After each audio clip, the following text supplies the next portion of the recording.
Priestess of the Moon is a pretty unique hero, but very iconic for Night Elf culture. As yes, they are priests, but they're also basically hunters, often preferring a bow in battle and riding a saber cat and having an owl companion.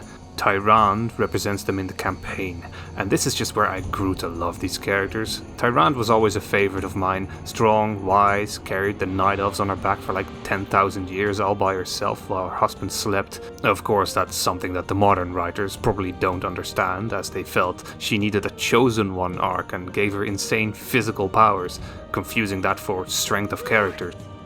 Yeah, it always comes down to BFA and Shadowlands shitting the bed, doesn't it? In WoW, Tyrande has always been the leader of the Night Elves, and now she's kind of back where she started in Darnassus 2 in Belameth. Their first ability was Scout, which summoned an owl. This is basically what Dorithir is for Tyrande in the lore.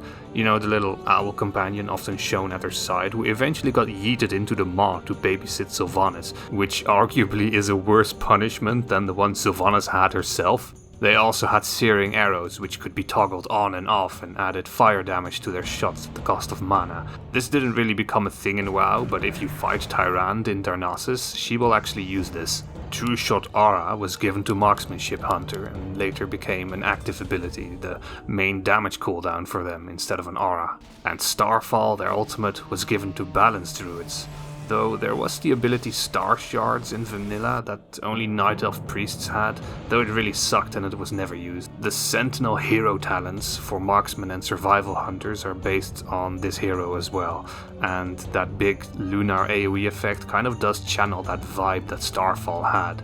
The only other Priestess of the Moon from Warcraft 3 that appeared in WoW was Dallas Moonfang, who appeared in Draenor at first and then later became a paladin in Legion's Order halls. So if you want to be one in WoW, I would roll a Night Elf Marksmanship Hunter and hit up those Sentinel hero talents, hop on your Frost Saber, put on your favorite tiara, then tame Olm the Wise or a Warden Owl or whatever, and start shooting in the name of Elune. Yeah, you'd think a priest would be better, and lore-wise that is correct, but gameplay-wise it's basically a hunter with cool Elune stuff. It would be a different story if priest spells weren't just limited to being holy or void. There is the Iron Feather longbow, which is a weapon dropped by Tyrande in the End Time dungeon, and this was a bow that she used herself at the time. Tyrande also wore the Mooncloth robe from tailoring before her model was upgraded in Cataclysm.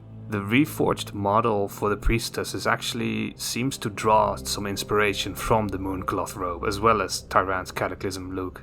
And Tyrande's own reforged armor seems to be based on how she appeared in Battle for Azeroth. And those were the Priestesses of the Moon.